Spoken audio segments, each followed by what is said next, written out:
Test, test.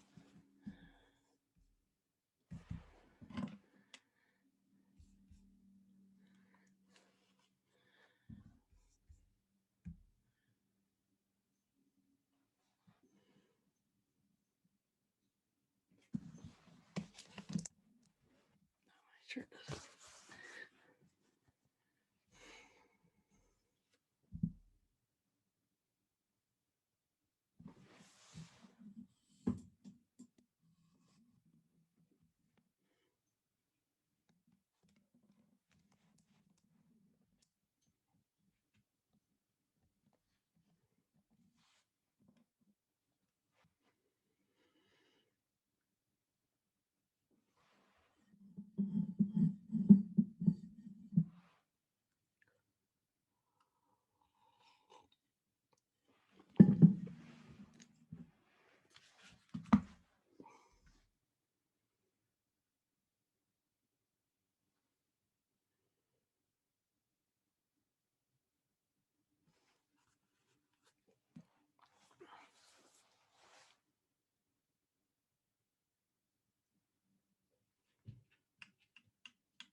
Oh, Hey, hi.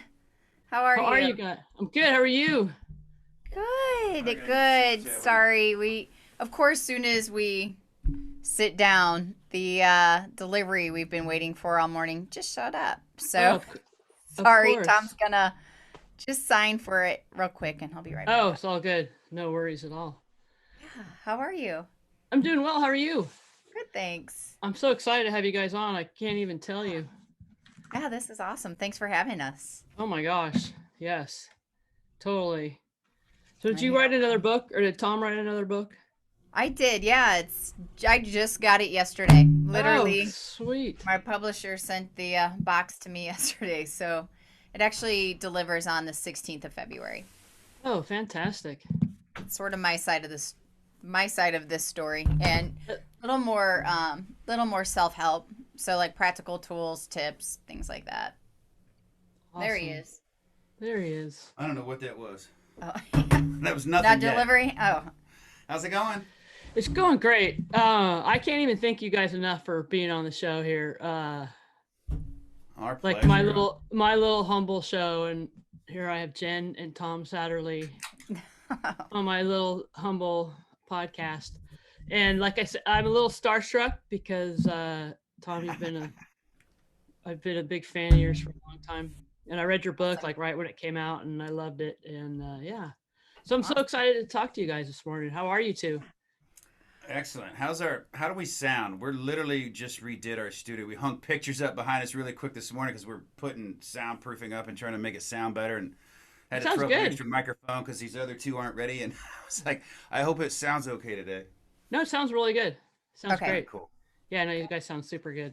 So we don't know what we're doing. So And neither do I. Always Trust faking me, it, I have right? no idea what I'm doing.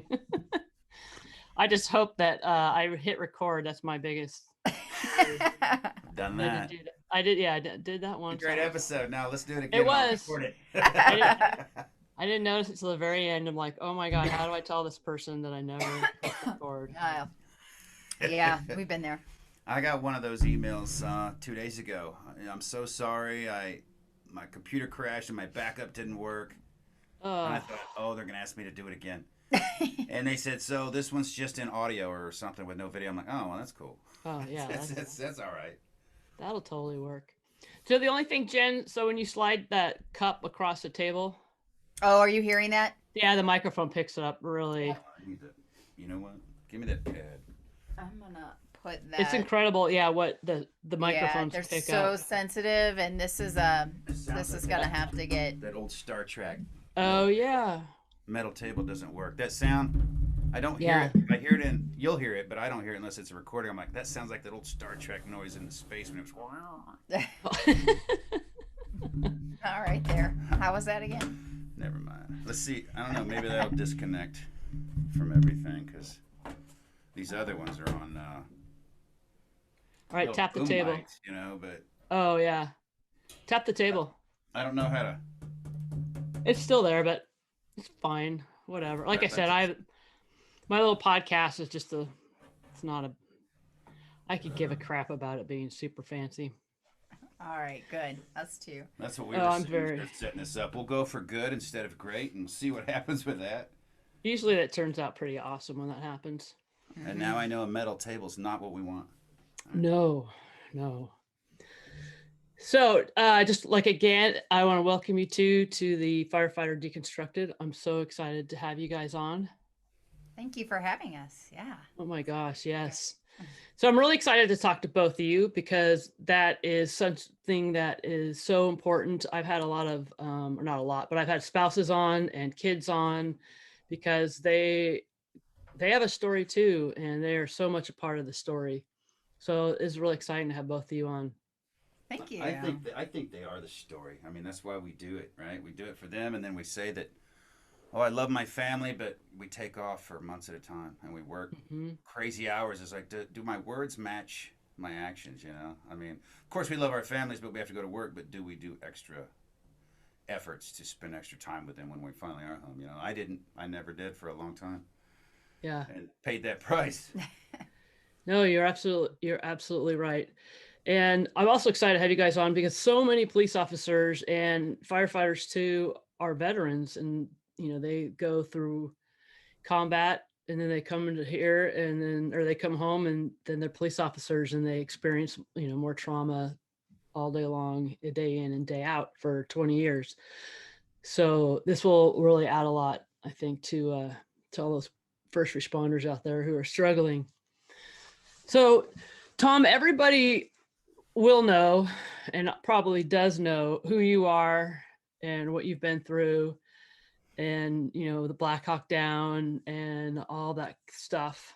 which is incredibly important. But I really want to talk about your journey from kind of falling into that dark hole and climbing back out of it. So can you give us a little bit of your background in terms of like where you grew up, kind of what your family was about, like, and then like a little resume of your military career? Yeah, I grew up in Indiana. I was I'm a Hoosier, so which in Missouri means something completely different than it does in Yeah. Indiana. I found out later. It is not as nice, but I mean, yeah, I grew up in the middle of the cornfields, and I had zero plans in life. I didn't know. Like any other kid, I don't know what I was going to do. I mean, I thought fireman, I'll be a cop. I'll go through the whole thing. And my mom was a nurse, and I was like, well, I'll be a doctor or something. I'll do that. And that's as much thought as I gave it. Was a couple of minutes a day, here and there. Like, yeah, I'll do this or that. But then my friend joined the army, and he came back from basic training. Was telling me this story of the army's great. It's wonderful. I'm going to Germany for 2 years, and I thought, man, I'll never get out of here, will I? I'll never leave this town. And that sounded great to me. That sounded like something I wanted to do, and I did it that day. I mean, I literally signed up that day. And At a John Cougar Mellencamp. I mean, concert. John It doesn't. Cougar concert. I was like, Hey, did they have the recruitment right outside the concert? Like the I was gonna flags, say cornfields, and the Marines, Army, and Navy. Like, that's pretty smart if you think about it. Or I Bruce know, Springsteen right? concert or something. Yeah. They know where to set Totally. up. Recruiters aren't Totally. stupid. They know what to do. They know what schools not to go to and what schools to go to and things like that. I mean, it just wastes their time. But so I was gonna join to be a doc, a medic or something, and they talked me into being a combat engineer. So, I was whisked all the way to Germany for 3 years, and I did a couple of courses there, like German Ranger School, French Commando School, and I thought, man, this is different than what I'm in now, and it's better. So maybe I'll do this. And I re-enlisted, got back to Fort Bragg, went to airborne school, and then I went and found the Special Forces recruiters. I just hunted them down at Fort Bragg and signed up for that, and made I was a special operations engineer sergeant, and that course was easy because I was already a combat engineer, so the math for the demo problems was easy. I was already building things, so to become a Green Beret was kind of easy for me.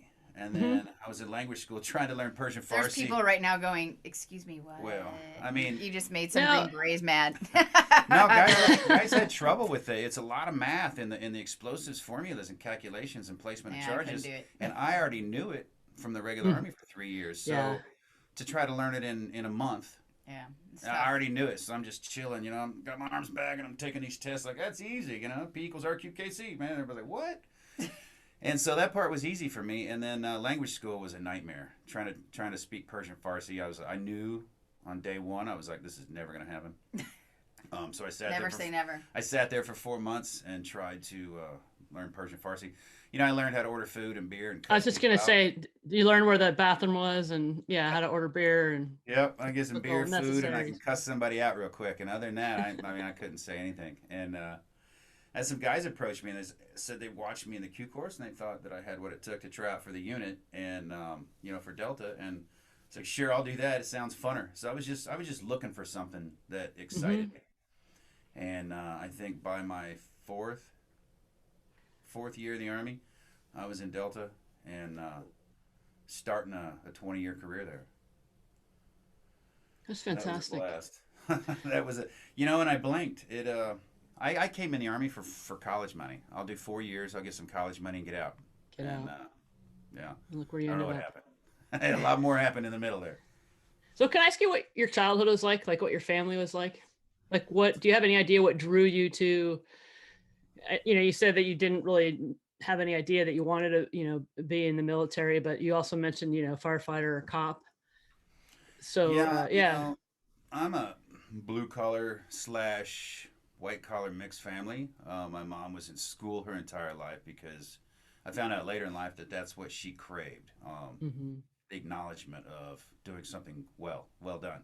And she learned it from an early age from her trauma that she had suffered that I didn't know about until less than a year before her death. And so she stayed in school and she was working her way up. She was the head of departments, head of hospitals, around the country for a while. And so I consider that the white collar side of my family. My father was a tool and die maker. Started out in a grocery store. He was a manager there, and kind of just worked his way up, but worked so my mom could go to school.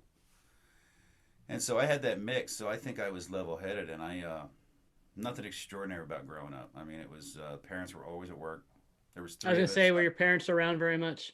No, my mom was always studying. My dad worked different shifts, so he's either asleep in the day and don't wake dad up, or off doing other things. But I mean, I don't think I had a bad life. I consider it a good childhood because nobody messed with me. I was the youngest, so I was the third, like Jim Oh, was the okay. youngest. So by the time they The get to the babies. third, You're too they tired. don't raise you anymore. They hope you Right. don't die and they feed Yeah. you and you go Pretty off much. with your things. And that's kind of how I got to grow up, and I was Me pretty too. happy about it. Awesome. Yeah, you had the good like Americana running Man, through the cornfields, causing trouble, we weren't rich. playing We football. we didn't have money. If I wanted something, I'd go mow yards and buy it. So I learned work ethic by not Yeah. having money. But we weren't poor. I don't think we were I know exactly poor. what you mean. My Yeah. parents wouldn't spend money. They would save it. They never wanted it, because they lived poor growing up. So they always saved money, and we never went on vacations and things. But it was, I think that taught me a lot about work ethic and go get what you want. Yeah, absolutely. Absolutely. But it sounds like I'm not trying to make something that's not there, but yeah, it sounds like your parents weren't around a whole lot. And I find, and that happens a lot of times, a lot of us really kind of crave structure and, which is what the military and the whole first responder world really tends to bring. For sure. So Jen, what about your childhood or where you grew up? So I grew up in St. Louis, where we are now, and Which is why I'm here, right? Yeah. Ta-da! Get a transplant. That's right. I feel like, I had a complicated childhood. It wasn't as bad as others. So it's, one of those situations where I had childhood trauma, childhood abuse. Mm-hmm.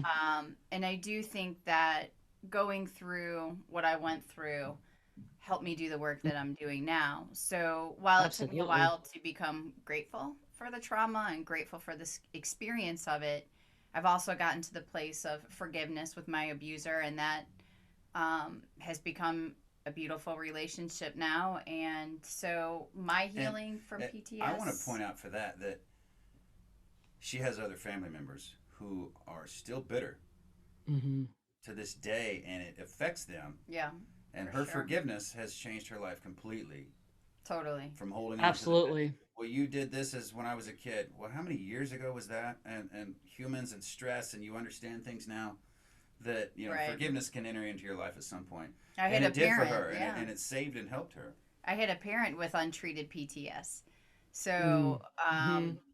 my mom her father was schizophrenic, and schizophrenic in the 1950s just was labeled crazy. So, Right. he was in and out of mental institutes constantly. She started working when she was 9.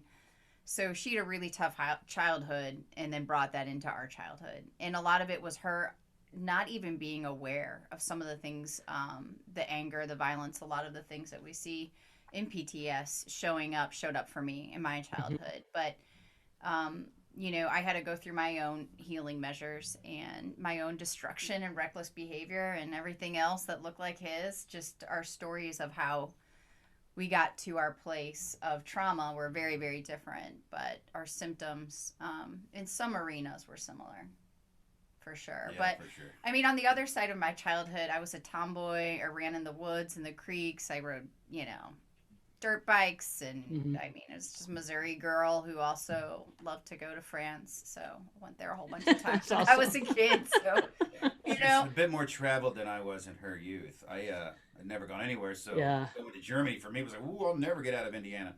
I complained when I was 14 that I missed my eighth grade party because I was in Paris, and yeah, and I was not in a The rich trauma. family. No, That and that right there will cause some serious PTSD. my mom is still pissed about that. She's like, "You owe me a trip to Paris. You were a jerk." I'm like, "Why would you bring a 14-year-old girl to Paris?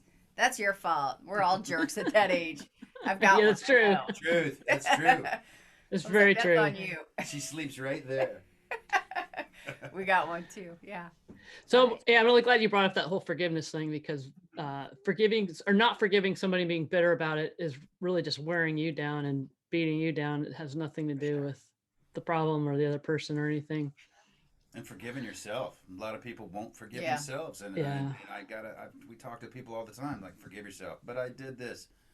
All right, well, then go hang yourself, flog yourself, but do something. Go forgive yourself and move on with life. You know, it's they want to hover in it, but, and I go, what's the but for, man? Just who's holding you back? You know, nobody's holding anybody back but themselves. And forgiveness is an eye opener. I mean, you know, Yeah, we're our toughest critics for sure. And all the things, I mean, so many of the things that we've even talked about where we are, feel bad about something. You see this in AA all the time when people go and they make amends and they're apologizing. And sometimes, of course, it's necessary, and people do things that they need to ask forgiveness for. But there's some times where people are like, I don't even know what you're talking about. It's like, That you happens don't need to all the ask. time. Yeah. Yeah, you don't need Mhm. to say sorry. I don't even remember that. What was that, like 15 years ago? Yet the person who's holding it lives in that soup, and it's toxic. It's toxic. I mean, you just had a moment of forgiveness last night from a past event. So it's not like it happens once, it keeps unfolding, unfolding, unfolding. So yeah, I mean, the best step is the step forward, and whatever that looks like for you. Baby steps are good too, but doesn't have to be all. I think people think healing comes in this big like package, like, okay, I'm gonna Mhm. unwrap it, and here's all my tools for getting better from all the really bad stuff I've seen in my life, and I'm just gonna follow cards 1 through 5. It doesn't work that way. It's a Mm-mm. process. It takes time. You'll fail at certain things. You'll succeed at other things. You'll have really good days, really good years, maybe a few bad ones in there. That's the little thing called life. It's what it is. Yeah, absolutely. Yeah, I always say it's okay to have a pity party, but just don't stay there. Yeah. right. That's not your new home. Yeah. Yeah, There's a lot of people that's exactly. their new home. But I'm Yeah. Yeah, Oh, yeah. supposed to drink. But my dad drank. I'm Irish, or I'm like, if you're right. looking for excuses to drink, you're gonna drink, man. Have at it. That's If you're absolutely looking to right. feel better, then let's talk. Let's obviously drinking a fifth a night for some of these guys. I'm not very good at this. I drink a fifth a night. I'm like, sounds like you're awesome at it. You're awesome at Right. drinking a lot a night. Guys don't want to give it up. Sadly, guys don't want to give up their friends. Yeah. Right? We have stories of, well, I knew he was drinking, I knew it was troublesome, but I didn't want to lose my drinking buddy. Yeah. That guy's dead now. Yeah. Yeah. Yeah. Well, it's where people are comfortable and they know, and you've been kind of sitting in it for so long. It's a comfortable place for you, and Yes. it's new and scary. It's all about vulnerability. So it's pretty Yes. frightening to be Yes. vulnerable, and seeing what's going to happen. The And big real V word. badasses hate the word vulnerability, don't they? I was just Yeah, going to they Every say, do. first responder, every veteran, every tough I'm not person out vulnerable. there, vulnerability. I'm a hero. I'm a that's warrior. It's like, weakness. if you Yeah. Yeah. if you don't go out the gate and become vulnerable, you can't be courageous. So which is it? You have to become vulnerable to do anything courageous, Yeah. or it's Yeah. not courageous at Running all. into a burning building, pulling over a car with 10 warrants, like, you're vulnerable in that Yeah, situation. so let's get rid of that word. Oh, that's not me. Yeah, that's all of us. Or you're never going to do anything courageous because you're probably just laying in your bed wrapped in bubble wrap, and you're not vulnerable, and you will never be able to get up and do anything courageous or that warrants Right. anything that'll get you success. So Yeah. you're always making yourself vulnerable. It's just what we're taught, right? Everyone teaches Right. us how to act. Our parents, our friends, everything. We don't realize that Especially our peers. We're taught everything. Boys don't cry and all this stuff that you grow up with. And now that people are growing up differently and thinking differently, that's scary. So people are making fun of that too. Yes, that's very true. That's a really good point. So, Tom, when did your symptoms start Oh. of PTS?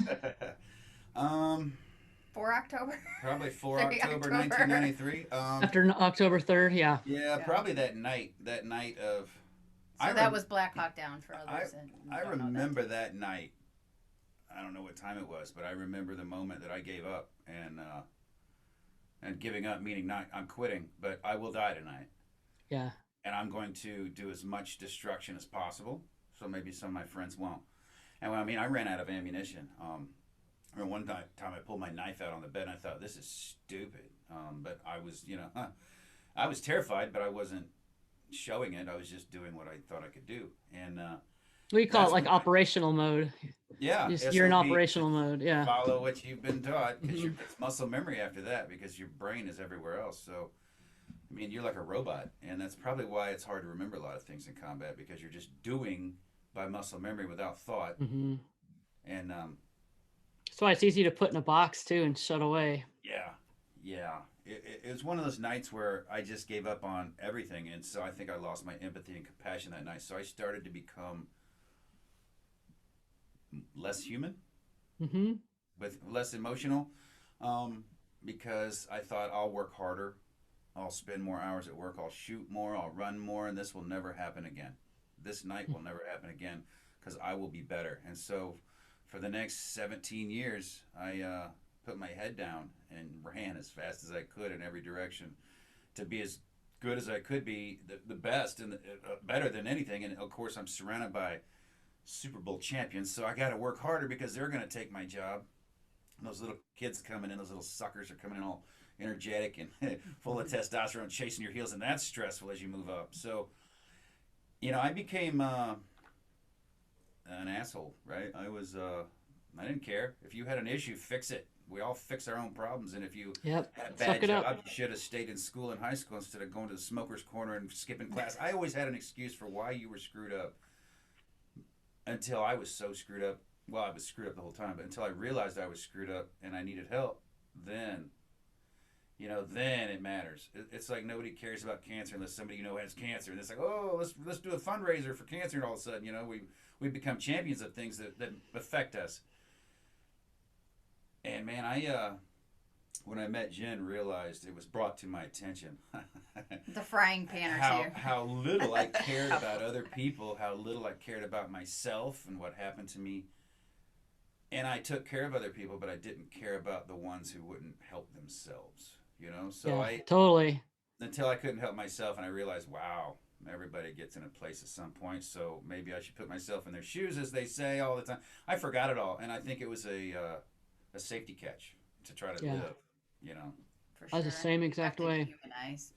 I mean, law enforcement, they deal with the crap of the earth every Hmm. day, and we talk to them, and they're like, well, my job's not like yours. I didn't go to combat like you. And I go, yeah, yeah, yeah. You live in a combat zone. I got to come home and relax. Okay, Right. and I might have been there for 3 or 4 months at a time, and did more at a time. But still, we're sanctioned to do it. We have to go do it. We have to go into somebody else's house who doesn't want you there, and then I get to come home.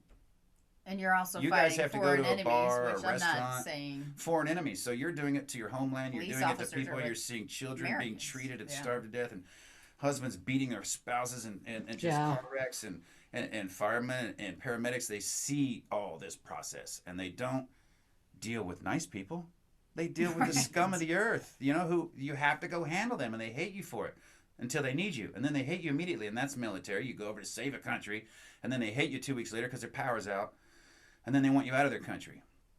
And then they become insurgents and attack you. And I tell law enforcement, I don't have to go have dinner in a bar where I might bump into somebody I arrested with my family. Right. So Yeah. that's a very stressful We've been in that situation that they situation put. with They others. act like it's no big deal.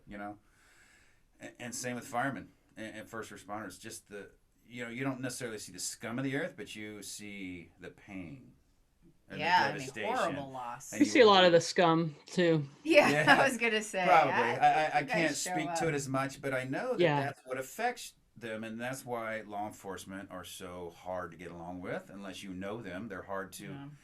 enter into their world because they have that shell. They have that protective shell, and it's a rough, comedic world. It's deep, dark, seedy world of jokes that you have to be part of to understand it. Like when she was introduced into the military world, we joke about all kinds of sick things, and she Yeah. had to tell me, That's how we that's not cope. what you say. That's not what you say That's at a not party ever. appropriate. Don't say that ever out loud. And I'm like, Yeah. oh, she's That's Army taught me talk. over years, don't ever repeat that out loud. And I go, huh? What? She's like, that's not what people need to hear. And I'm like, oh, okay, all right, Yeah. sorry. This So- is a safe space conversation, like us. Yes. Yeah. So that's But, how we yeah. feel. We feel isolated, right? Law enforcement are the hardest for us to talk to. Firemen are more easy. Paramedics, first responders, they're easier to talk to. They understand their emotions better than law enforcement. Hmm. And I think it's because law enforcement has to shut it off all the time too. All the time. And it won't come back on after a while, so they take that home to their spouses, and it's It's the exact same as, I mean, I tell everyone PTSD is not just held specifically for veterans, man. It's not our special gift. You know, people get it who have never been anywhere. You know, car wrecks, Right? something terrifies you and it'll affect you for a certain amount of time. Yeah, for sure. Yeah. Yeah, absolutely. Um, oh, I just lost my train of thought. I know that was like a So long rambling I, point that I just went on. I know I'm like, Hope I answered your question. yeah, I If think there you did. wasn't, I can't even remember what the question was. I don't either. Um, If you hear me just talking, go stop. I know you forgot what you were talking about, and it's okay. well, and police officers too, they have their culture is really different. That they're on their own a lot, and so they really have to put that that isolation armor on. Or firefighters, we work together. Like there's three of us or four, some depending on your department, on an engine, and you're connected at the hip for 24, 48 hours. Like you have to say, I'm going to take a shower. I'm going to go do this, in case I don't hear the alarm, you have to come get me. And it can suck when you don't really get along with those people, but Yeah. we I aren't bet. we aren't isolated like the police are, especially, the ones that just ride in the single cars. So Good point. when Tom was like being an asshole and everything, what on earth? Which time? Yeah, be specific. Yesterday or? No, I guess. Well, what on earth attracted you to Tom, Jen? That's so funny. I've had that question asked, and it's changed over time. Frankly, like, why did you guys? It's hard to remember a lot. I, I really had to do a lot of exploring on because where he was at was rock bottom, right? So he was at a really bad place of really intense, reckless behavior. And so while he was charming and funny and just had this great presence about him, when I met him, the flip side of him, so the reckless side was much bigger, which obviously caused a lot of issues for us early on. And We actually have a graphic, a PTS iceberg, right? What sticks out on top, Oh yes. Yeah. symptoms, and then you look under the waterline, and there's so much more. There's so much more under there. Yeah. so much more. So yeah, people were seeing the iceberg part of Tom, even a little bit. I don't know. I mean, it was starting to creep into his work life. It was starting to affect work. People at work were talking to me. Does he need help? Or how is he doing? Yeah. Or that's just Tom. He's just really grumpy all the time. And It was the drinking. It was hung over till about 11. The joke was don't talk to Tom till 11 because I just wasn't awake. I didn't want to talk. no, And nobody talked about it. It was a joke, don't talk to Tom till 11, but it wasn't. help 'Cause him, you're fix hungover, him. you're hungover, Like aren't you? do Yeah. something. It just was so normalized in the culture that like, well, yeah, certain people are grumpy or hungover, or well, that's just how we are. And I'm like, Yeah. well, this isn't any kind of quality of life. And Mhm. so, we would have these really great, funny. We make each other laugh all the time. I mean, we're best friends, and I think starting in that best friend zone kind of and really getting to know each other in that way helped because I cared about him deeply as a person, as a human being. Like, hey, even if we're not going to stay together, I want to be in your life, Mhm. But there was also that point, like, am I signing up for this? Because this is pretty Right. messy. This is pretty tough. And there are days where I wanted to quit, many, many, many days. And I'm sure many, many days he wanted to quit too. It's not like I was always a peach. I had gone through muscle memory of dealing with my trauma. I had gone to therapy for years. I tried things like yoga or meditation. I had tried things to deal with my PTS. We didn't even relate him to having PTSD, which is insane. Like now that I think I know. about it, 8 I was years, just an asshole. I was like, this guy's got anger issues and he drinks too much, and never sleeps, eats like crap, it was never with Tom. Like, I think people would think like, oh, he's like ducking at fireworks or loud noises, like real, like that TV version of Yeah. PTSD, Mhm. where he was it's outwardly and it's obvious and it's not. It usually is really right there underneath the surface, like lurking, where people kind of are like, he's isolating more, he's drinking more. But those can be just personality traits or things that people are going through. So Well, that's what people need to understand is that you're not going to see the PTS right. people showing you the signs and symptoms unless you know them. I mean, we've been Right. to Fourth of July ceremony, not this year obviously, but what last year was it? Oh, with the guy And freaking some out guy started years ago. freaking out and ducking every time a firework went off. And Every I'm like, time. now I've been in multiple firefights my entire life. I might duck at the first one if it's a surprise. And it's not even a duck. It's like a Like he hit the ground. I'm like, why are you here, buddy? I mean, those Yeah. are the shows for people that I think aren't as real. and I think they're dangerous I because think it it's sets dangerous a because tone. it tells everybody that, Yeah. oh, that's what PTS is. And it scares me and it's crazy because this guy can't control himself. Or function Yeah. in He a came normal to a environment. fireworks show and can't control himself. Okay, I had Well, what people, PTS. Yeah. yeah, And I would duck once, but my right. brain also says, "Oh, it's fireworks." So, Right. okay, Right. now it's fireworks. That got me.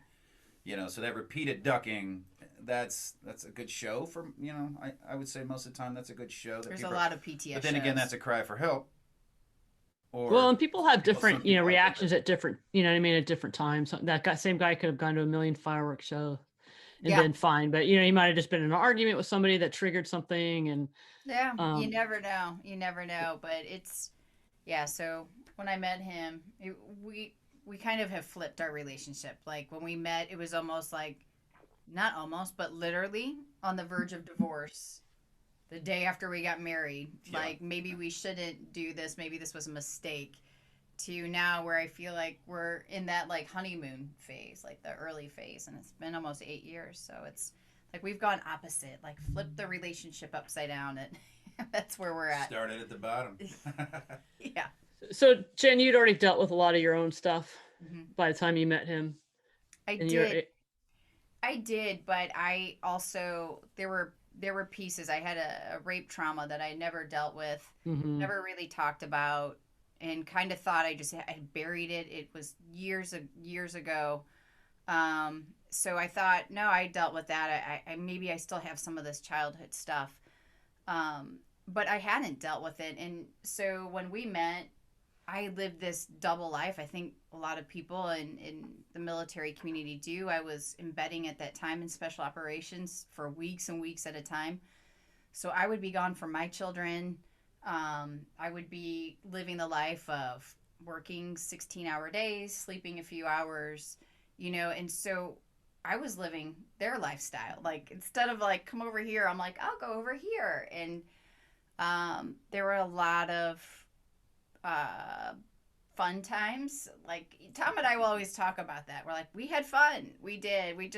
We met up with one of our best friends. He served with him, and we partied, all of us together, all the Mhm. time. There's Teddy, Like in Tom, the and middle of Jen, the Teddy, Tom, and Louisiana Jen's, and We're, swamps. I don't even know where and we're in the middle of a Louisiana swamp, and it was somebody's birthday or something. yours. Was it? Yeah. We took off and we found this, I don't know, place on a creek somewhere, and Yeah. you walk in, and the jukebox scratches around, and everybody looks at you ain't from around here. We just walk on in and owned the place and ordered food and had a great time, and then went back to work, because we were working out in the middle of nowhere. But we always find a place to have some fun. And We did.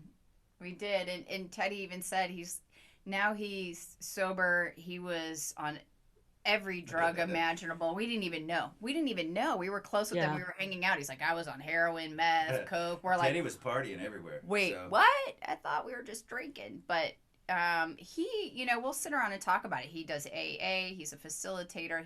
Works with Warriors Heart. So he's totally changed his life. But we'll still joke like, yeah, that was fun. Like, we did have a good time, but we were all being very reckless with our lives at that time. So I had realized, wait a minute, I'm going back where I was when I was 19, dealing with Mhm. untreated trauma and drinking and doing everything I shouldn't be doing and living this real reckless, dangerous, on the edge kind of lifestyle. Why am I back here at 38? This is not where I want to be, because I would go home.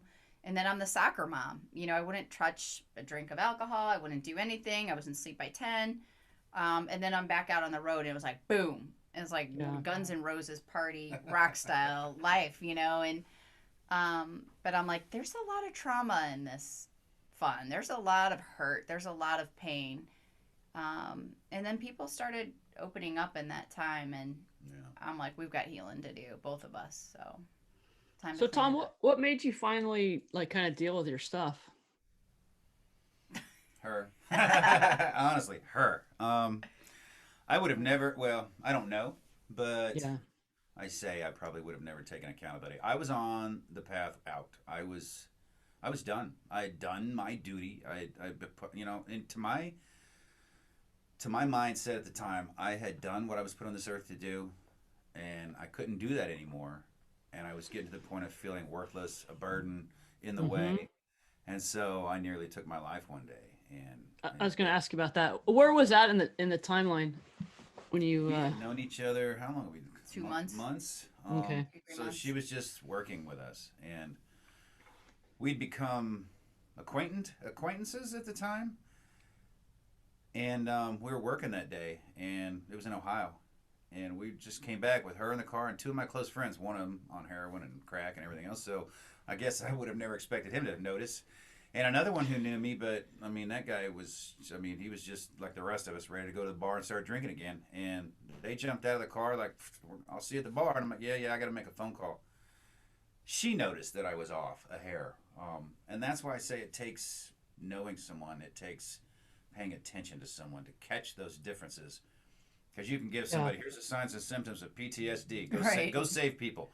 Well, Right. I won't notice unless it's a change. And then I have to Right. know you to notice a change. And so she paid attention and noticed a change, I guess. And, Yeah, and behaviors that were different. I'm like, I got to make a phone call. So her brain's like, why is he making a phone call from the car? He always comes with us. Why is he doing this? My friends are thinking, I am not close enough to my next drink yet. And I'm thinking, this is my last day. I've been around way too long already, and I feel sorry for the rental car company. The mess whoever has to do this to clean this up, I feel sorry for them. Mm-hmm. I remember thinking that, and Yeah. and then my phone starts going off, vibrating, and I'm like, ugh, work, whatever. Here we go again, and then it just kept going off, and I'm I put it around in a chamber, and I was like, what do I put it in the side of my head or in my mouth? I don't want to screw this one up, and then I finally picked up my phone and I saw you're late. And I immediately thought, I'm never late. Nobody ever calls me late, man. Mm-hmm. And I cleared my weapon, put it in my bag, and was storming down there like, hey, what's up? And I think I didn't tell her for a couple months what she had done. Just disrupted my process, stopped me from doing it. And I mean, because it was a calming moment for me. It was one of those, well, finally I'm here. Finally, I've got the courage to do this. Yeah. That's where I was. And it was probably a 2-minute period of the drive back from that work. So that we were a couple blocks away. And I went from one of those days of, yeah, whatever, to, that's it. I've had my last shitty day on earth. And nobody's going to miss this guy. Which is wrong. Yeah, absolutely. But that's one thing that the PTS does is I mean, I think for so many reasons, it changes our brain chemistry.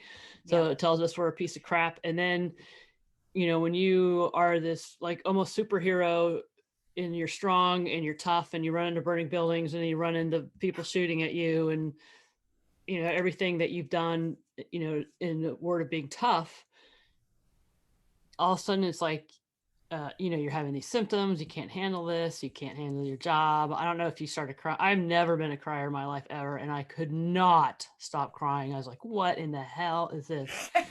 All the time. Yeah. You're just like, what the fuck? I don't cry. and all that stuff it makes you feel so ashamed and you can't fix it. And so, yeah, absolutely. You just nailed the right there, shame. Yeah. Such It's absolutely so much about shame.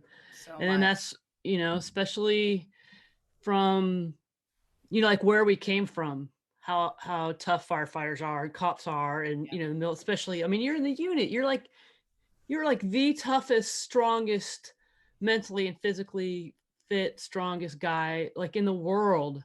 And here you are crying.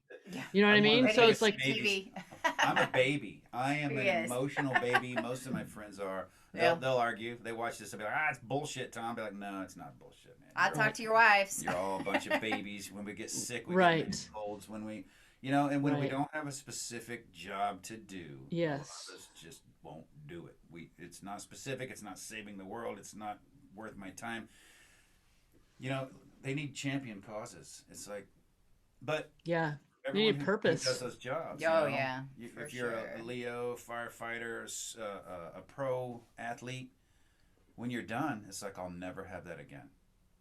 And we tell special Yeah. operations soldiers, the new guys, I tell them, I go, this job will screw you up. It's the only job that you're lucky enough that if you don't die today, you get to do it again tomorrow, right? And if you don't Yeah. die tomorrow, you get to do it again. I go, so lucky you, this job's going to screw you up. And when it Mm-hmm. does, I want you to think back on these moments and have these times and at least have this thought process that, okay, remember who you were, look who you are now. Don't forget, because you'll be arguing the fact down the road that you're fine, you're okay. Mm-hmm.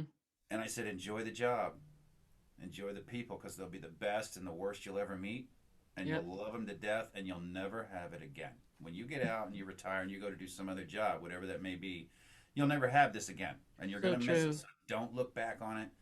Thank it, Mm-hmm. give it a good wave, and turn around and get forward and start working on the next one, because you're never going to get that. Stop trying. It's going to ruin your life. Yeah. No, you're absolutely right. When I retired, I had to retire because of my PTS, and I mean that was horrible for so many reasons. But yeah, you're never gonna get that back. There's nothing that can replace it. I had some friends who wanted to go ziplining one time, and I'm like, all right, and they're just like, oh my god, and I'm like, this is the most boring thing I've ever done in my life. Right? Like, it was the biggest waste of $50. You're like, can I And do it Oh one my handed? God. Can I do it one yes, handed without a safety line? without a safety line, exactly. Then let's, we're talking. But let's yeah, turn it like up a I'm like, notch. everybody's like, well, weren't you? And I'm like, no, like we're in this harness. It's completely secure. It's completely safe. Oh There's my not God. fire burning underneath me. On a Right? 3-story pitched roof. It's like, this is easy. It's And perspective. It's perspective in life, and what gets exactly. others off is it's dead to us, right? We're dead to it. It's like, well, I mean, yeah, I mean, it looks fun, I get it, but But it's it not. isn't You can't die doing it, so forget about it. right. It doesn't. Yeah, it doesn't provide that same. It's that purpose that we have. And that's such an intense purpose. What us the first responders and military have. So after your suicide thought and almost attempt, was that kind of like a time where you're like, okay, I need to like really do something about this? No. No, No, kept Two more going. years. you would think for most people, 2.5 more years. So When you hit when I hit rock bottom, What did that look like? well, rock bottom looked like almost killing myself. That's when I pulled out a jackhammer and I tried to go deeper. Right? I'm like, I'll get deeper That's because true. this Yeah, is not I can the do bottom. this. I'm at the bottom when I say I'm at the damn bottom. So, Yeah. I thought, I had a bad day. I'll get over it. Nobody knows about it, right? So we don't have to talk about it. Hmm. So I could hide it. And as long as I can hide it, it didn't happen. And then I told her, and then we came closer and closer and closer, and then we got married. And on our way to getting married, we had some shots, and then we got married on the beach, and it was beautiful. And then we had more drinks, and then we had some Hmm. drinks, and then I don't even remember the night much. I mean, I remember the night, but to me, it was a different night. For her, it was The Rangers showed up, For and her- after that, it was over. yeah. You're in Savannah. Damn Rangers. When you're in Savannah and you're drunk and there's Rangers around, shit happens. And it was Hmm. I didn't talk to her our whole wedding night, and to me, it was like my third, fourth wedding. When Yeah, I was gonna say fourth, honey. I don't know, and it was Whatever. important to me. But again, I don't know, I wasn't here really mentally. I was just life was Right. what it was. It just played out in front of you. You just kind of showed up if you wanted. We got in a fight. I mean, we got in a fight on our wedding night. I mean, it was horrible. I woke up the next day and I'm like, oh, that wasn't good, was it? What happened? That's She's not sitting there right. like, I'm gonna go home. I'm gonna think about this. Maybe we just not we hadn't even turned the paperwork in. So really, we're not married. We are, but it's not official yet. It's not official. One yeah. day it's got to get It's turned a into Saturday. the courthouse. It's a Saturday, so we got 2 days to screw this And up. I'm like, just don't turn in the paperwork, maybe. And so that It's awful. It was awful. that was worse than almost killing myself. That Yeah. was, affected another person that I had to see. When you kill yourself, you don't have to see what you cause. So it's, in my, people hate me for saying this. It's selfish. It would have been selfish for me to take my own life, so I dump all my problems on others.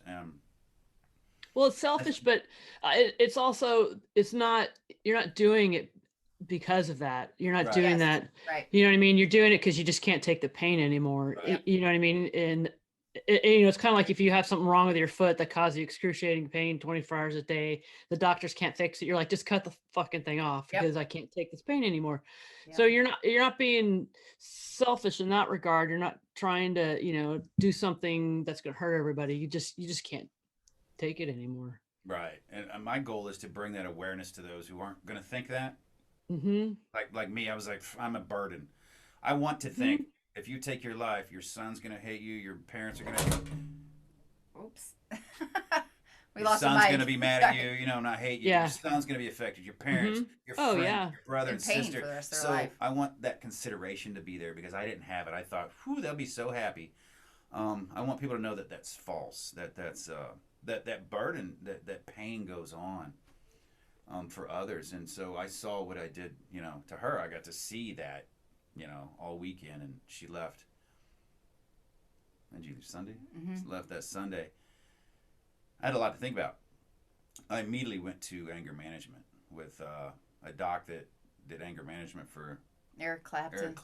an angry Well, rocker. he did substance abuse with Eric Clapton. so but this guy he was also did pretty anger. good and helped me realize a lot of things, and I started breaking things down, and that was one symptom of PTSD, right? So we don't know what we're doing. We're tackling one symptom, the anger and the outbursts, and he was huge because he identified it. Because Tom goes in and says, "I have a drinking problem. Maybe I'm an alcoholic, and I have anger management issues. I need help with my anger and outbursts." And he said, after they talked, he said, "You're not an alcoholic. You're a problem drinker, and your anger management issues come from untreated post-traumatic stress disorder." Right.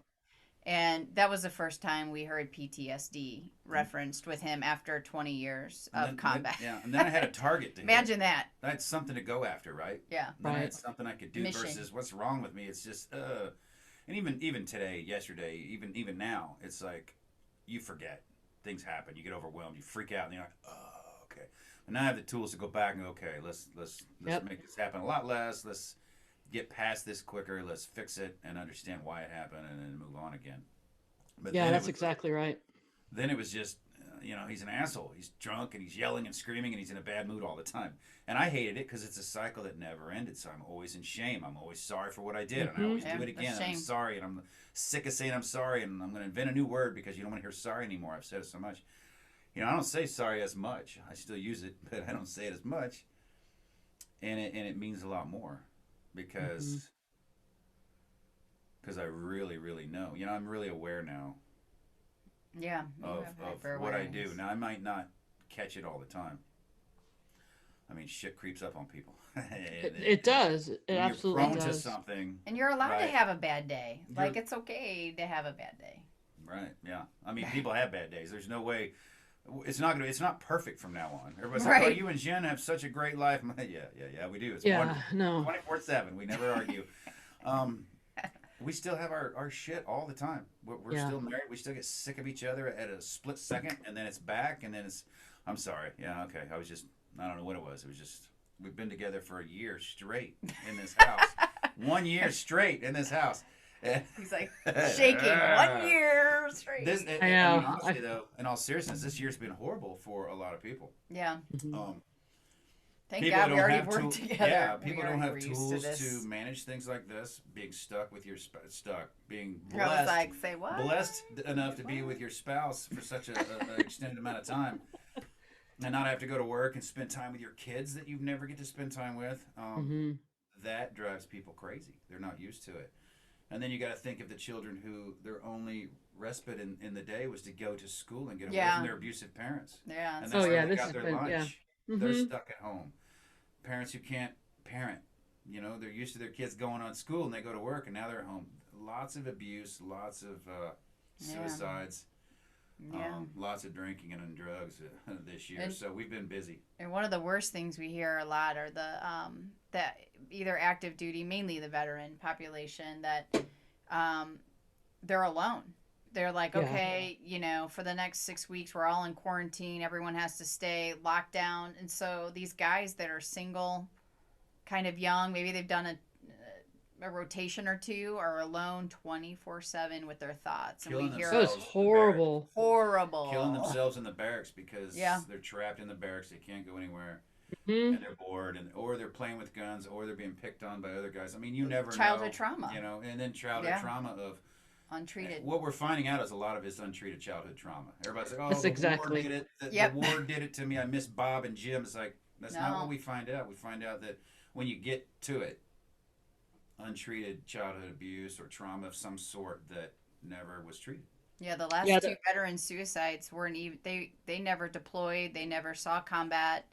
It was both from untreated childhood trauma. Yeah. So and then for those who do have childhood trauma and you go to war, it's just Just stacking that magnifies. sandwich, or a police officer or a firefighter and you see something terrible, it's just layering that You up. just had enough one day. Yeah. You saw a cop growing up that had enough. Oh, one day. yeah. She saw. I had to call the police on the police. That's Yeah. where I was at. That poor guy had enough. I was so afraid. I was afraid for him. I was afraid for the people in the neighborhood that were looking out, because he, and it was Christmas Day, and I lived in a really, really, really, really, really bad, dangerous gang ridden area of St. Louis, because I wanted to live in this really cool loft, and I'm 24, so I'm like, it's super cool to live here. I had my car stolen 5 times, just gunshots all Wonderful the time, location. and my parents every day were like, please God, move. But Christmas Day, I call police. I'm like, hey, somebody hit a dog. It's outside my window. It's yelping in pain. It's Christmas. I can't get a hold of anybody, but it's in the street ish. Like, I don't know what to do. And they're like, we'll just send an officer over. So, like, I'm standing out there freezing, like, it's okay, dog. And trying to move traffic away because, I'm like, Yeah. And so this police officer shows up and has a complete and utter meltdown. I mean, full on PTS. He saw this Hmm. dog hit and left and lost it. I mean, he was screaming at me. People were looking outside the window and he's screaming guy. at them. And he's like, telling me, he's like, I just left a call where this fucking woman shot her husband over a phone. On a phone on Christmas. Shot and killed her husband over a Christmas present. And now somebody's hit this dog. And like, nobody here cares about anybody. I mean, there just it all is, right? screaming Yeah. his lungs off, to the point where I'm like, I'm gonna go inside real quick. Like, Call the and cops. I literally called 911. I'm like, you've got an officer out here who has lost it. But that never left me. He was young, 26 ish. Yeah. And I'm thinking, that guy's seen too much. And he's young. What is he gonna do for the rest of his career? I literally thought about that. Like, where does this guy go from here? Well, Right? they're finding that so many people who get into that, I think I said that before, have childhood trauma. The retreat that I went to, and I still go to and volunteer, the West Coast post-trauma retreat, we always go there to talk about work and all the trauma Yeah. we've seen at work, and we all end up talking about our childhoods and all the crap that Right. and that's That's good. Kind of what, yeah, and that's what gets us into the job. The number, I can't remember the statistic, but it's unreal, the number of male police officers that were molested as kids. It's like, it's just We're seeing that now phenomenal. more in the veteran Yeah. community too. And boy, they don't want to talk about it, right? Oh hell no. Tough That's, around I the mean, talk boys. about That's The shame. worst. It's the Talk about worst in the male shame. community. It's the worst thing. Yeah, it's Yep. absolutely, the shame with that is just Yes. insurmountable. And then Yeah. I also want to bring up another point about the suicides. They're finding now that the veterans' children who commit suicide, they're starting to commit suicide now. Yep. So yeah, when a So- parent commits suicide, the kids are, I can't remember the statistic again. It goes up dramatically how much their chances are of committing suicide. Even if a parent has attempted suicide, Hmm. or a parent who has complex PTS, so that PTS, those symptoms are living in the house. So there is anger, there's aggression, there's hyper vigilance, there's Mhm. perfection driven aggression. When you're a child and you're raised in that environment, it's very, very difficult. His son had a lot of trauma from him being gone all the time and then coming in and having this hypervigilance, that his son ended up in therapy. And I would call him. My wife at the time I'd be overseas somewhere. Can you talk to your son? So I'm yelling at my son on the phone. I haven't seen him in months, and now I'm Yeah. screaming at him From Iraq, to yeah. listen to his mom from Iraq.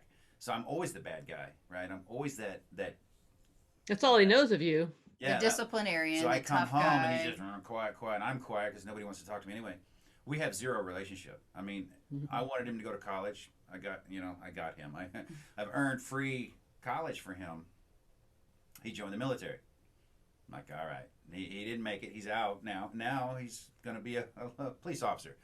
I'm Mhm. like, oh, this is not the path I wanted you to be taking, right? Because I know what can happen. I know, Yeah. and I know his heart. I know his demeanor is not. Yes. He's a It's not what super mine. empath. It It's might be what mine was, right? But it's not what it is now, and I don't want him to be what it is now. He's a super empath. So yeah, but this the statistics are grim. It is Oh, it's awful.7 to 10% higher Mhm. for children in the home with PTS, suicide, as well as spouses. So secondary PTS and spouses Mhm. is the Pentagon did a study, and I mean I always kind of laugh at the numbers because I'm like, how did you come up with this number? And Yeah. like, Uh-huh. what is the study? But whatever they're like works. 200 spouses of combat veterans with PTSD committed suicide in 2018. And people are either shocked by that number, like, or, oh, I never, you want to say one life isn't that many, but when you look at veteran suicides at almost 8,000 a year Yeah. compared to 200, people are like, oh, and I'm like, that's still an issue that It's a these serious issue. spouses are feeling Mhm. hopelessness as well and feeling there's no, like you had talked about, just I want the pain to be over. I I don't want know to what to end. do in this situation anymore. In fact, we just had a veteran female who committed suicide, largely in part because the gentleman she was living with had very severe complex PTS as well. Her family holds him responsible, Mhm. because of the trauma he was bringing in on top of trauma. And so it's a messy situation. It really, war, whether it's at home and on the streets or excuse me, it's fire or it's overseas, it's going to do a number on you. It is, and it most likely will do a number on your family. So the more awareness you can create, the more understanding you can have of what's going on with me. That's why partners are so important. Absolutely. When people are like, how did you stop Tom that day? I'm like, I didn't sit there and think in my hotel room, I wonder if Tom's committing suicide. It was something seemed really different about him today. He was super quiet, and he's usually very charismatic and charming.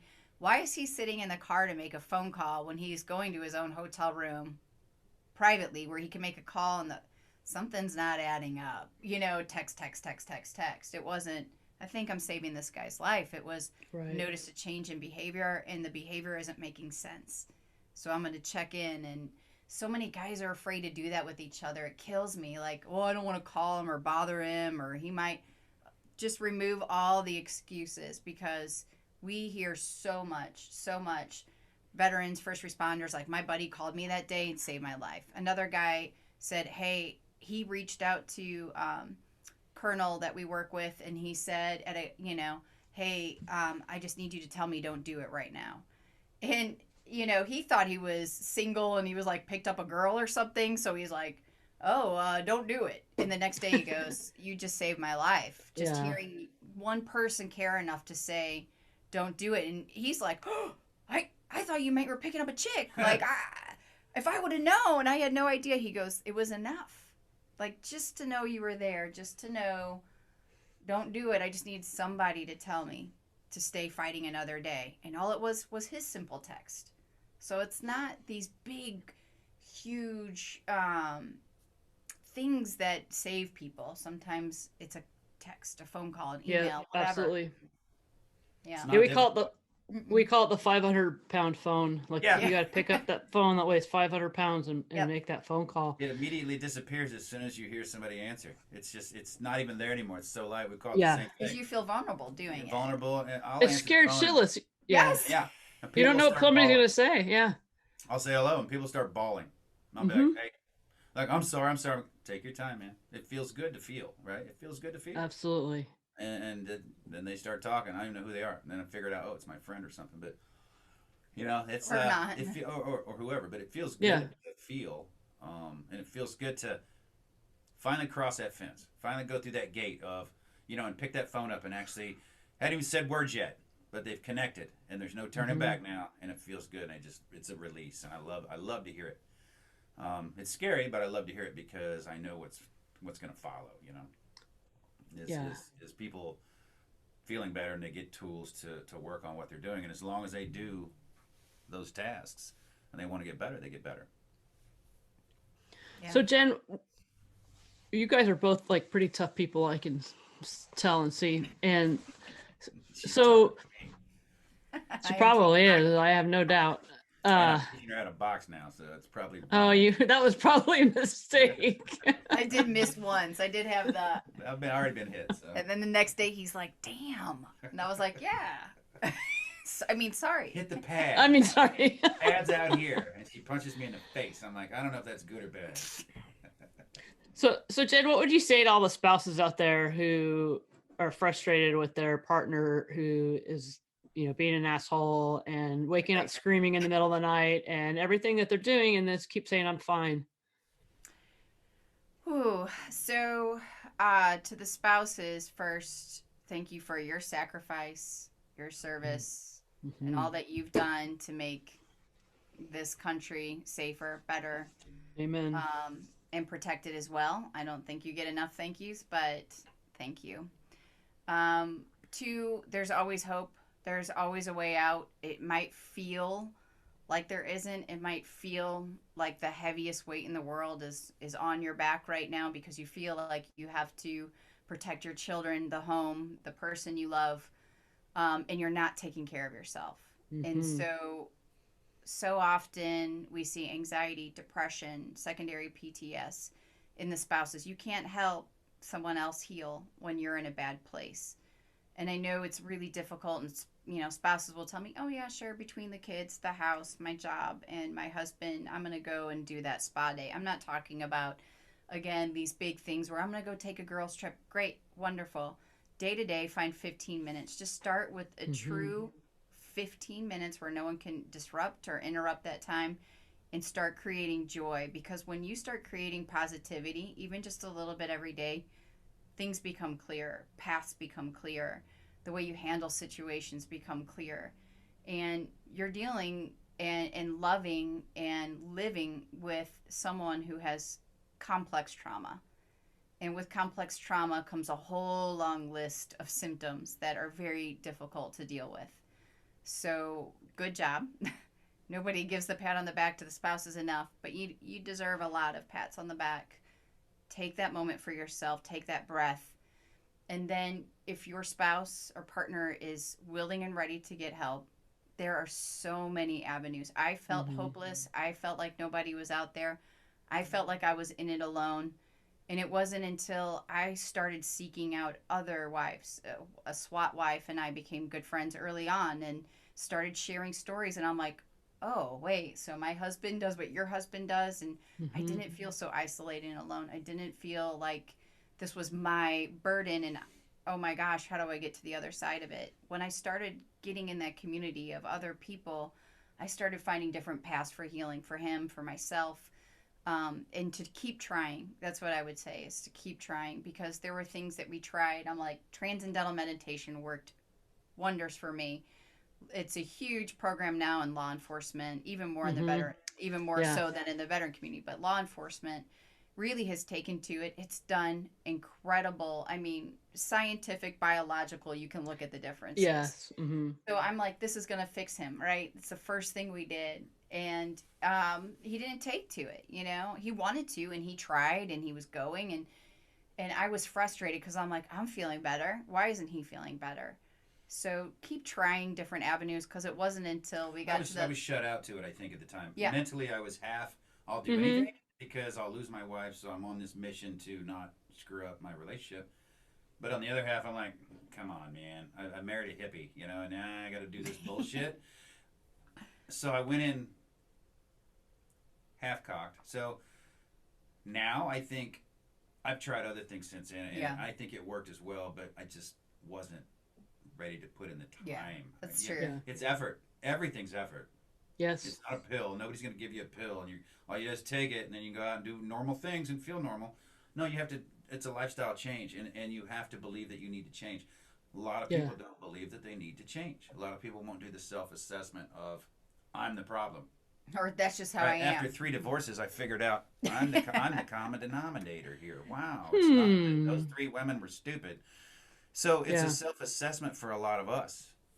Well, and you have This, to do the work for yourself. And For not sure. because yep, at first you're like, okay, I'm just going to do this for my wife so she doesn't leave me. And it's like, yeah, that's yeah, not going to work. Nope. right. You got to do it for Well, yourself. Yeah. Exactly. And I've learned that along the way. And I've learned to Hmm. accept these things. Like, I'll do it to save my marriage. No, I need to do it to save me. And then if my marriage is meant to be, it'll stick around and it'll be there. boom. And I got Yeah. better. I mean, I got better because of it. I got better because I tried things that I thought were weird. Up Hmm. front, I see it a lot. I see it a lot from the tough guys. Yeah. I don't Not need trying that. Oh, you did that? I just lost a lot of respect for you. I get the jokes, man. I get it. But honestly, when you're at home alone and self-assess, man. Are you an asshole? Are you bad to your family because of your shitty job, your low-paying job, and you get lack of respect? I mean, are you making good decisions? And when you Hmm. sit down and actually put your thoughts into it and give it some time, most people realize I need to make a change, and I'm responsible for it, and only I can do it. True. Can you guys talk a little bit about your All Secure Foundation? Yeah, sure. I'd love to. So, when I was working with Tom in special operations, I started seeing a lot from the guys, SEAL teams, Green Berets. Didn't really matter if they were 22 or 52. I was seeing the same and similar symptoms, yet nobody was talking about it. So I Hmm. would have one SEAL team guy. I started going into health coaching, went and got certified. So I was learning all of these different things. I'm like a totally excitable. I never talk at all. As you could tell, I'm very quiet and shy. Both of I, you are. I'm like, hey, It's been a really boy. hard interview for me. Like, oh my God. They won't shut up. So I started talking a lot. I started seeing that the issue truly was this veil of secrecy, the shame that came with something that truly was just biological. I'm like, people aren't ashamed of getting cancer. Why are they ashamed of this Absolutely. PTS? Hmm. People aren't ashamed when they're going through chemotherapy. Why are they ashamed that they're going through therapy? Oh, it's look at this culture, look at this mindset, look at, when you're in this soup, what's required. What really started All Secure was the fact that I knew if this Delta Force Command Sergeant Major who, was captured Saddam and Black Hawk Down, if he could step out and say, I went to transcendental meditation, I did Hmm. transcranial magnetic stimulation, I go and see a marriage therapist that other people might, he didn't want to at first. He's like, I'm not, Delta Force, we don't talk, I'm not Therapy. Right. talking, We give I'm not people writing a therapy. book, I'm not doing any of that. And I'm like, Totally. but it's helping people, but it's helping people. And so we started the foundation really with this idea of like, let's just help start breaking that stigma. Let's give people resources. Let's give people hope that there's, healing. If this guy can do it, anybody could do it. So now we've expanded to offer programs. We have, Tom and I do a ton of training, mainly with veteran active duty groups, but we do law enforcement, firefighters as well. So we go and we speak about PTS. We talk openly about it, our story, our struggles, how we got to the other side of it. And we have an amazing therapist. Oh my gosh, we call her the unicorn or magical unicorn because I like that. Literally. she has the toughest, you know, dudes on the planet. I've got people I'm afraid of, and It's and I send them true. to her, and they're like, their jaw muscles are sticking out. And they're like, no, I'm not talking to her, and I connect them. Because they're finally at the point of rock bottom. 15 Right. minutes after they're off the phone with her, if it takes that long, they're calling me back. And they're like, I don't know what's wrong with that woman. She had me crying for 45 minutes. Yeah. Okay, I've learned a lot of shit, so I'm gonna call her back. I'm like, all right, then. No, we did it. So, Yeah, yeah. So we brought Stacy on. She does our therapy and coaching.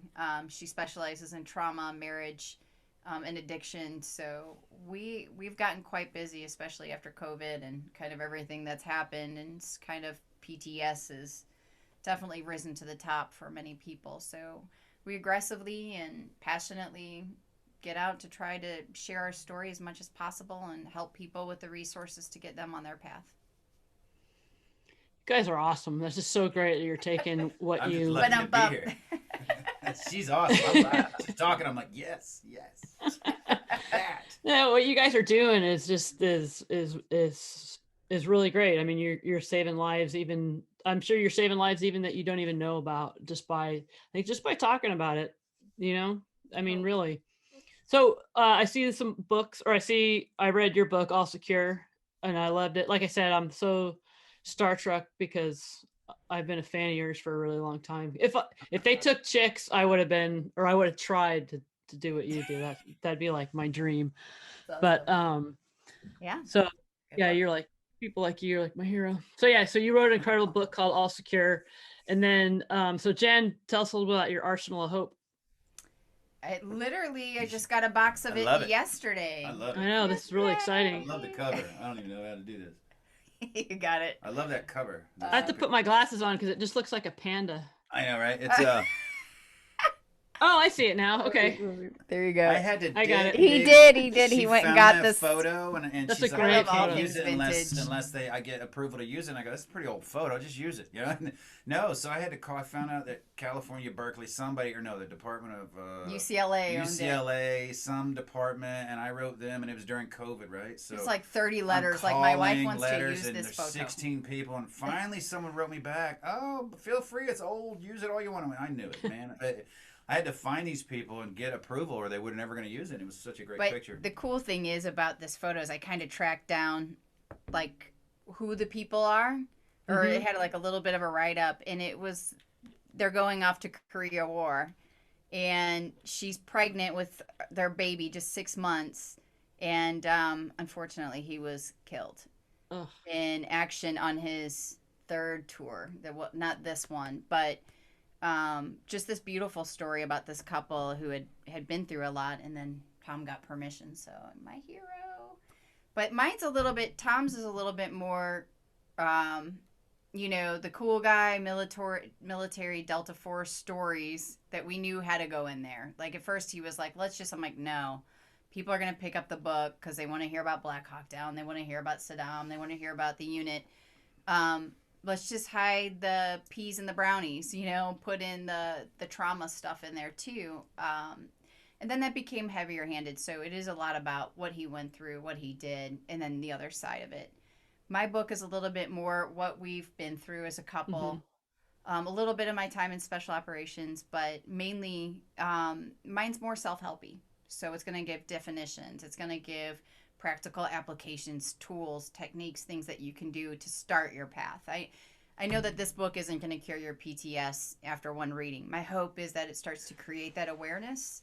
Hey, yeah, my husband does that. Yeah, I do that. Yeah, my wife does that. Now I understand why. It's not that you're an asshole. It's that you were just triggered by shame because you just thought of this, which made that. That creates empathy in a partner too. So I've read it 5 times maybe to help, keep reading because I'm in it a lot. I'm like, oh, that's horrible. I did all that. What a jerk. It's no. I cried every time. I learned something every time, and I'm like, wow, and I'm like, God, I hope not just wives read this. I hope warriors read this because it'll be that awareness, that that deep look in the mirror of, oh, yeah. Look at how you're behaving is affecting other people. Yeah. So that's another reason to go get help. Yeah. For sure. In fact, when I had my when I sent out the galley for a pre-read on my book, I actually sent it out to mainly all military dudes because I really, and a few wives, of course, but really this book I did write for the warrior too. It's not just for the spouse. I think that's kind of, it's for the spouse. I'm like, no, I worked alongside these guys. I love them. I respect them. This is just as much for them because my hope is just that that's exactly what they get from it, is a little bit of hope. Like, all right, I can do this. Here's some practical steps. You guys love practical steps. I love that about law enforcement and first responders and action oriented. Military. It's like here on page. Seriously. In order. Yeah. Okay, what do I need to do? Who do I need to call? The field manual. It's a There's field a manual. Field manual. That's fantastic. Thank you. Oh my God. Well, you guys, it's been so wonderful talking to you. I admire what you're doing. Thank you. so much. So happy you didn't take your life that day, Tom. And you guys are Me too. adorable, and you can just see how much you love each other, and going through what you went through just makes you even, I think, that much stronger, and it's pretty amazing. And for all the husbands and wives and spouses and everybody out there, it's like you have to remember that you can't save anybody. It's like you can only love them. They have to save themselves, and Right. you guys have, you've really had shown an incredible balance of that. Thank you. So yeah, I can't thank you enough for being on my humble, silly little podcast, and No, you're we gonna help love it. a lot of people. So I Thank thank you you. for your service, and thank you Yeah. for Thank you. all you've done, and to everyone who's listening, thank you for your many, many sacrifices, both physically, mentally, emotionally, as well as your time Yeah. away from family and friends. So, You're never too good or cool to be better, right? yeah. I don't know about that. I mean, I'm not talking about myself, but Yeah, other are people. you other people out there? Other people that it applies to. Exactly. All right, you guys. Thank you so Thank much you. again. And yeah, have a wonderful rest of your day. And yeah, Thanks. and lots of luck to you. And I'll put your books and your foundation and all that kind of stuff in the show notes. So Awesome. Awesome. Thank you. Let us know Thank if you need you. anything. Yeah, okay, please I do. will. I All will right. for Thanks sure. for having us on. All right, you guys.